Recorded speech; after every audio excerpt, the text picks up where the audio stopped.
继续来看农委会农林署举办着第2届炒饭王的比赛，全台湾有163间的料理高手报名参加，结果是台南的店家摕到冠军。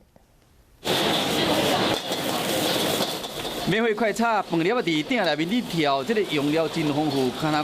就强要互人流嘴烂。这是今年得到炒饭王比赛冠军，来自台南的炒饭。今年的全国赛冠军是由贩卖人口炒饭专卖店。伫台南这间炒饭专卖店，头家虽然是台湾人，不过细汉伫马来西亚大汉，所以讲伊卖炒饭的口味有真侪变化。这摆是以店内招牌之一的烧肉炒饭得到冠军。另外，今年因为疫情影响，除了经典的美食组更加推出流行的领航组，参赛者是家庭脑汁，用国产食材研究出国际口味。最后是台中的鸡肉炒饭得到冠军。 时尚领航组全国赛冠军名单，绿斗农业股份有限公司。我们炒饭